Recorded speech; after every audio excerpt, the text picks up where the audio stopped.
从没见过对自己这么狠的女人。为了把最好的一面展现给丈夫，她结婚4年始终保持完美身材，每天都要拿卷尺测量3围，只因多吃了1块蛋糕，她就要拉着闺蜜一起锻炼3小时。所以就算已经结婚4年并且生下2个孩子，但她的身材还是保持得跟以前一样完美。不仅如此，为了不让丈夫看到自己素颜的样子，她每天晚上都会趁丈夫睡着后偷偷溜下床，迅速来到镜子前卷起头发，脱下假睫毛，擦去口红，给自己敷上滋养面膜后再去睡觉。天刚蒙蒙亮，趁丈夫还没醒，她又赶紧起床，给自己洗脸化妆喷香香。做完这一切，她迅速回到床上，假装没醒，等待丈夫的呼唤。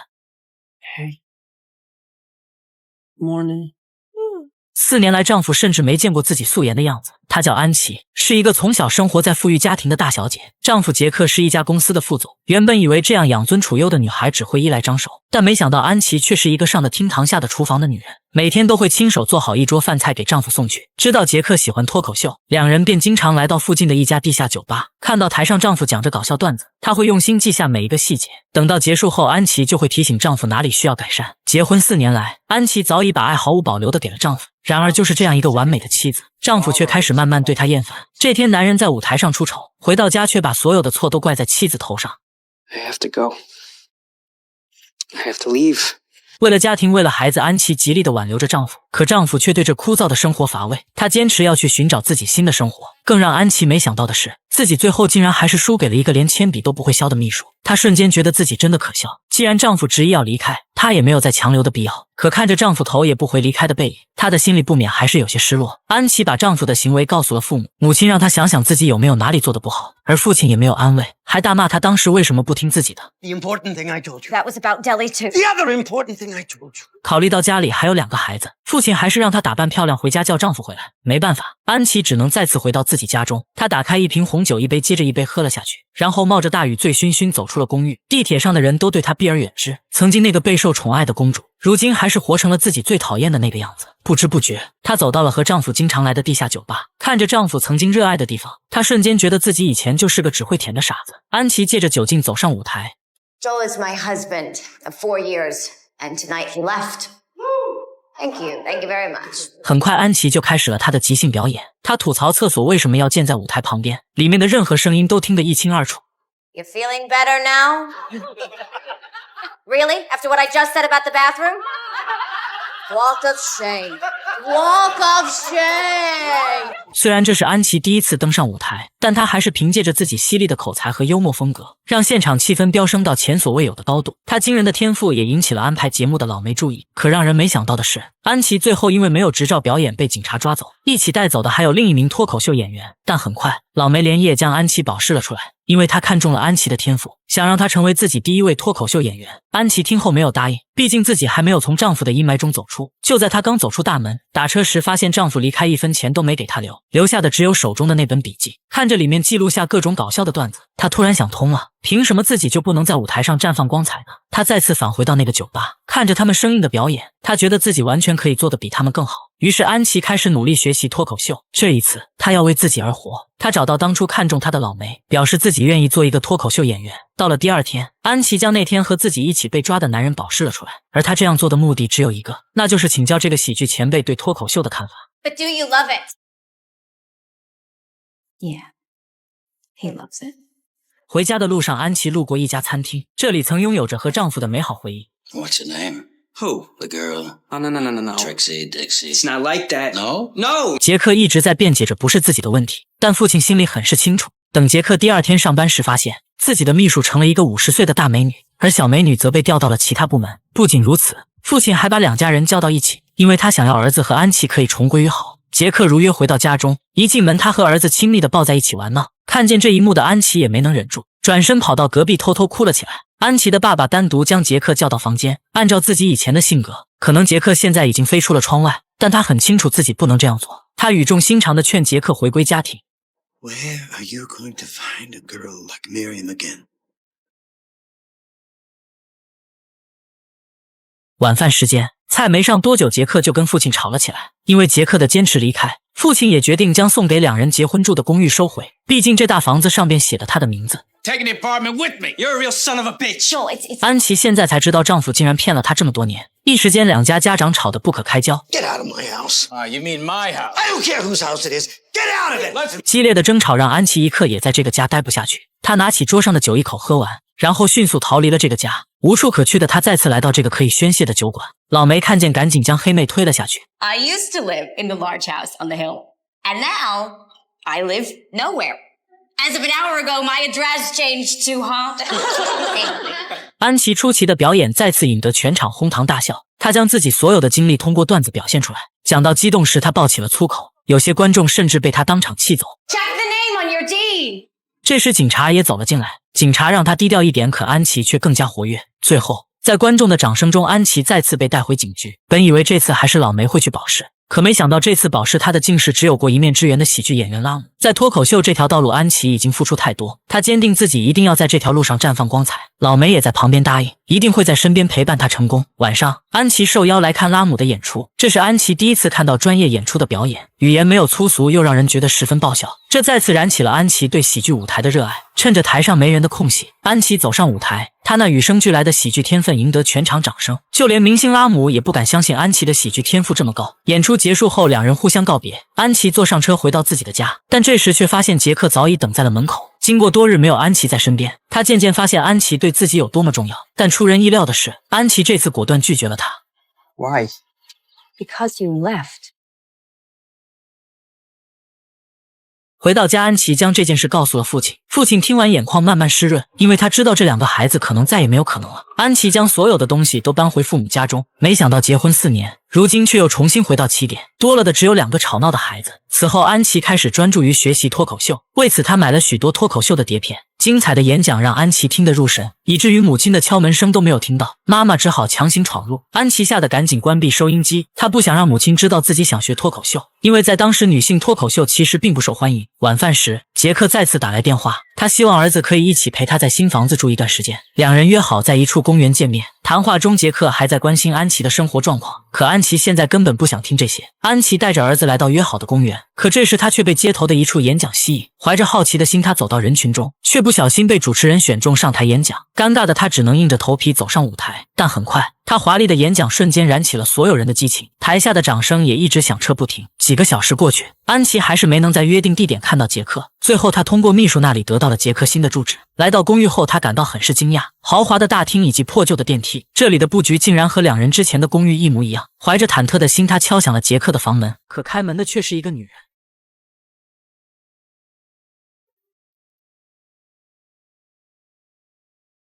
杰克看到安琪的到来，一脸紧张，不等他多说，安琪就直接走了进去。里面的布局让他大吃一惊，从外面的大厅到电梯再到家里的各种摆设，这些都是和两人之前的公寓一模一样。他无法接受眼前的这一切，明明昨天还想着和自己复合，现在却立马无缝衔接。 I came to you and I said, let's try again. You said no. Oh no, You don't get to rewrite this. You're the one who left, not me. I'm the good guy. You're the bad guy. 面对丈夫的倒打一耙，安琪也懒得跟他吵。回到家后，安琪越想越来气，果断脱下戒指，打算开启自己新的生活。没了牵绊，安琪很快进入工作状态。她会和老梅去参观各种演出风格，不管走到哪，安琪都会拿着本子记下每一个感悟。有时两人因为买不到票，他们甚至跑到厨房，透过玻璃偷看。台上精彩的演讲让安琪羡慕不已。这一刻，她仿佛自己就站在这华丽的舞台上，绽放光彩。台下雷鸣般的掌声都是为她欢呼。但很快，老梅一把将她拉回了现实。老梅很欣赏安琪对这份职业的热爱，但只靠热爱是不够的。You just have to do it. 忙到半夜的安琪被父母撞了个正着，父母对她这么晚回家大发雷霆。 I'm not buying you a TV. 安琪生气地回到了自己房间，母亲本打算进来安慰安琪，这时将杰克的事情告诉了母亲。母亲听后一句话也没说，但脸上的表情却足以表明了她的心酸。深夜，安琪坐在窗户边看着隔壁的电视，现在她明白一切问题都是没钱带来的。 I've got to get a job. 第二天一早，安琪便打扮得漂漂亮亮来到商场应聘。经理看到她的简历表示十分满意，可是这份工作并不适合她，因为开电梯的通常都是一些老头。失落的安琪准备来商场买一支口红，这时旁边的一个顾客在买东西时陷入纠结，安琪随口给了他一个建议，没想到顾客听完建议后一口气就买了3支口红，这让旁边的售货员很是佩服。 I got a job.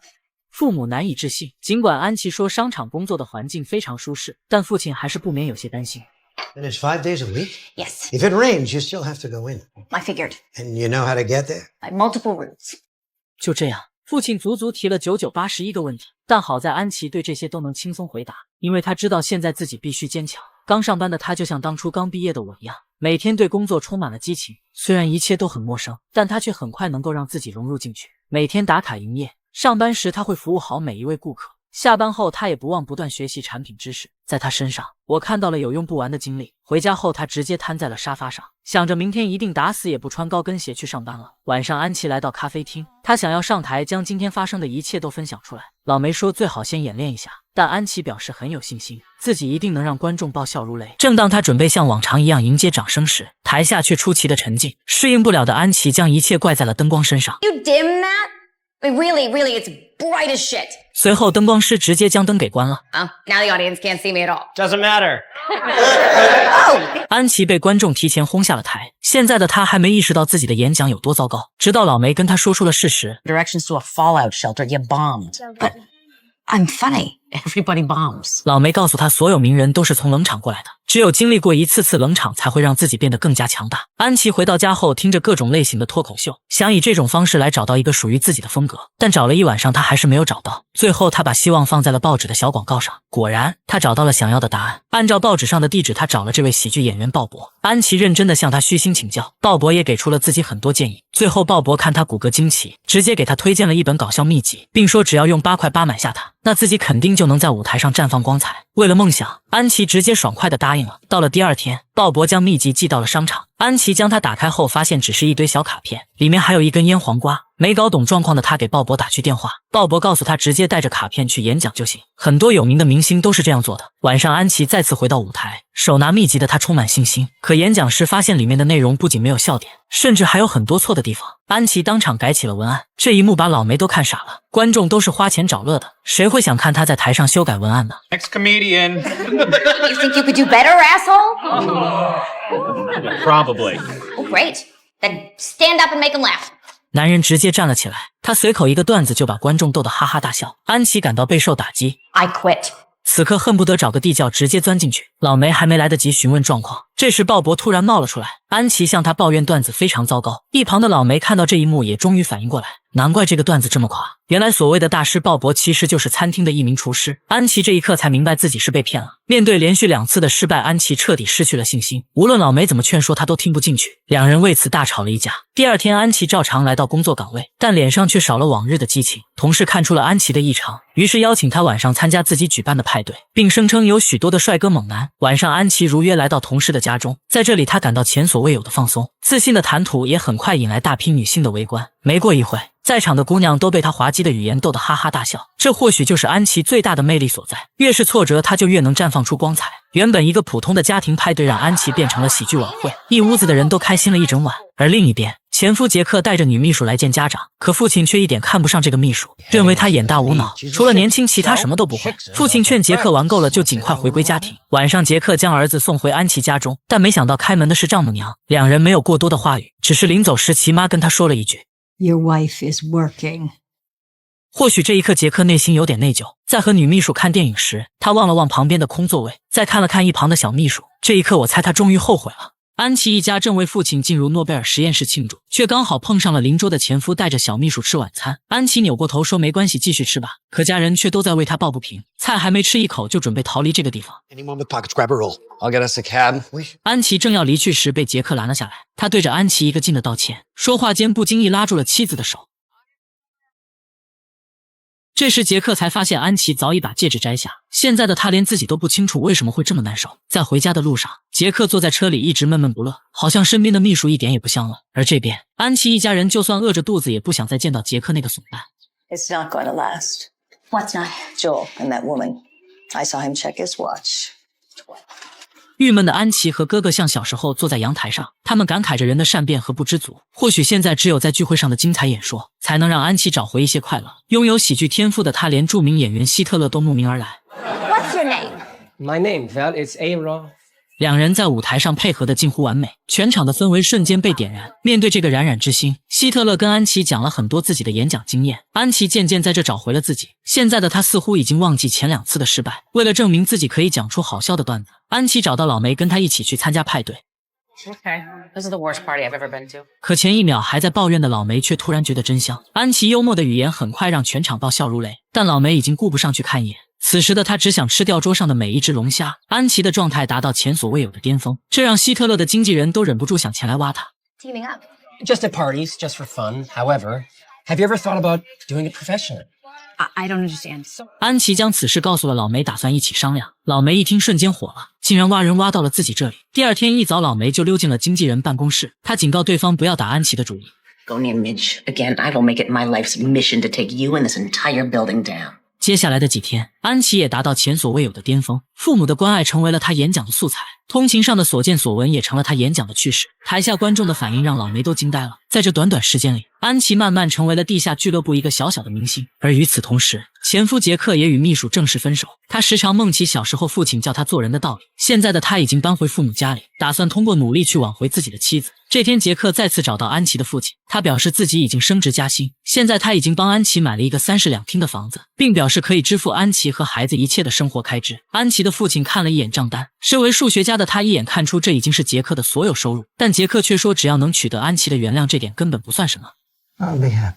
第二天，安琪正在为儿子开办生日宴会，前夫杰克也前来为儿子庆生。这时，安琪觉得是时候找杰克好好谈谈了。两人一同来到游乐场，安琪表示应该商量下离婚的事了。这时，杰克也讲出了自己的心里话，他表示自己现在已经是单身，而且心里从来没有放下过安琪。现在已经升官加职的他，只想给妻子和孩子更好的生活。等回到家后，已经天黑。安琪看着细心照顾孩子的杰克，或许这一刻他真的有些动摇。饭桌上，安琪看见杰克竟然还一直戴着两人的婚戒，她一把抓住了丈夫的手，原本是和丈夫谈离婚，但没想到一觉醒来，两人又睡在一起。此时外面早已是家人忙碌的声音。为了不让自己的父母知道，安琪赶紧让杰克穿上衣服离开。两人紧张的表情好像又回到了恋爱时的时光。分别时，杰克还不忘深深地亲吻了安琪。可就在安琪上班时，杰克的秘书气势汹汹找了上来，他大骂安琪不要脸，因为他已经知道昨晚的事了。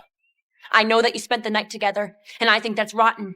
It's mean and it's spiteful and vindictive, and I don't understand why you do it. Wow. 这一操作直接给安琪给整无语了。虽然秘书心里很是清楚，杰克等于始终没放下过安琪，但他还是想过来痛骂一顿，来发泄自己没受到重视的委屈。经过他这一闹，安琪也被领导叫去谈话，工作怕是保不住了。而在另一边的杰克，他得知将要和妻子复合，开心不已，连工作貌似都比以往更加激情。心情大好的他准备向好友展示一下自己的脱口秀。 Hi there. Remember me? No. 老梅一下认出这是安琪之前那个混蛋丈夫。现在无论杰克说多少好话，老梅都不愿给他安排一个上台的机会。吃了个闭门羹的杰克只好悻悻离去。他告诉朋友以后一定会对安琪好，给他任何他想要的。此时的老梅有点不敢相信自己的耳朵。讲不了脱口秀的杰克带着哥们来到音像店，他打算来这里学习一些新的喜剧技巧。可让人意外的是，在里面他听见了安琪的喜剧演讲。I gave him kids, a boy and a girl, and yes, our little girl is looking more and more like Winston Churchill every day. 看着妻子已经成为了一名喜剧演员，杰克感到自己受到严重侮辱和欺骗。他重重地将碟片摔在地上，愤然离去。回到公司的他根本无心工作，也感到一切都没有了动力。 I quit.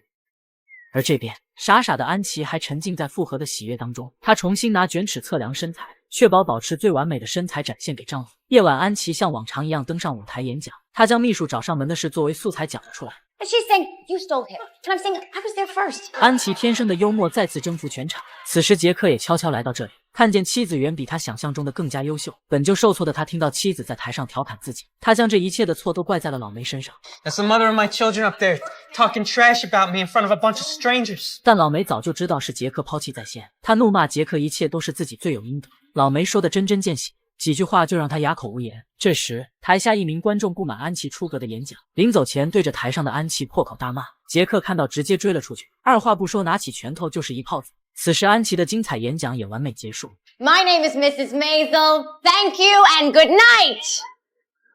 结束后，老梅将杰克的事告诉了安琪。安琪听后立马追了上去，她想解释这一切，但却被杰克打断。杰克将结婚戒指还给了安琪，然后头也不回的离去。